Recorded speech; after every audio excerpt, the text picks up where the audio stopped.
Hi welcome to enjoy Chera channel. ఎవరి పేరు చెప్తే వీడు హీరోకి విలన్ కి కరెక్ట్ సెటర్ అంటారో, ఎవరి పేరు చెప్తే సినిమాలు ఆపేయచ్చు కదా వీడు అంటారో, ఎవరి పేరు చెప్తే వీడి సినిమాలో చూడొచ్చులా అంటారో, ఎవరి పేరు చెప్తే వీడంత పొటెన్షియల్ వీడికున్న టాలెంట్ ఎవరికి ఉండదు అంటారో అతనే గోపిచంద్. గోపిచంద్ లాస్ట్ 5 మూవీస్ కూడా అటర్ ఫ్లాప్. 6 అడుగుల బుల్లెట్, పక్క కమర్షియల్, రామబాణం, విశ్వం. రీసెంట్ గా గోపిచంద్ భర్త వరుస టీజర్ వచ్చింది. సో ఈసారైనా గోపిచంద్ గొట్టెక్కుతాడా లేదా టీజర్ చూసి రియాక్ట్ చేద్దాం. 642 లో జరుగుతుంది. కుర్రాలు పీరియడిక్ ఫిల్మ్ అనమాట. గోపిచంద్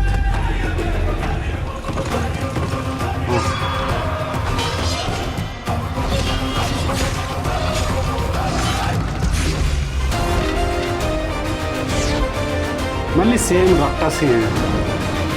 రక్త టేకింగ్ అయినా మళ్ళీ ఎవరంటే చూస్తాం కదా. భర్త వర్ష, సాగా ఆఫ్ షూలా. చాలా సైడ్స్ ఉన్నాయి.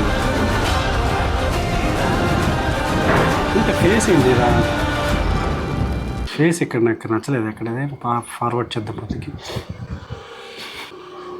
ఇక్కడ ఫేస్ చూసారా, కొంచెం వేరేలా అనిపిస్తుంది. కొంచెం జూమ్ చేసిన 3x కొంచెం ఫేస్ వేరేలా అనిపిస్తుంది. కొంచెం బాగాలేదు.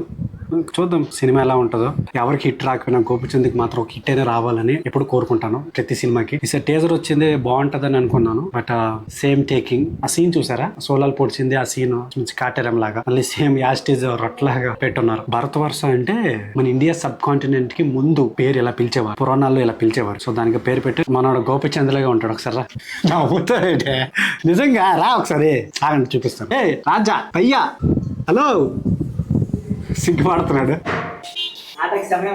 సరే ఇట్రా సార్, చూడు ఇప్పుడు గోపిచంద్ కరెక్ట్ గా గుర్తు రా. నిజమే, ఒకసారి ఫేస్ చూపించాలి. ఆన్లో ఉంది కెమెరా. ఒకసారి రా, దగ్గర రా, వెయిట్ చేసి. గోపిచంద్ చూడు మనోడు కట్అవుట్ ఎలాగే ఉంది చూడు. స్మైల్ అవుతున్నప్పుడు గోపిచంద్ లాగా అనిపించట్లేదు మీకు? నిజమేనా, నాకు ఇప్పుడే తట్టింది. ఏదైనా సరదా పిలిచాను కానీ పట్ట సెట్ అయ్యావు. సో కామెంట్ చేయడం మర్చిపోకండి. షూట్ వేయలేడు మనోడు. టీజర్ మీద నమ్మకం లేకపోయినా డైరెక్టర్ మీద నమ్మకం ఉంది. ఆ డైరెక్టర్ గాజీ అంతరిక్షం 9000 km/h ఆ సినిమా తీశారు. సో సంకల్ప్ రెడ్డి అతని మీద నమ్మకం ఉంది. This is the review of teaser Bharata Varsha, the most wanted actor Gopichand.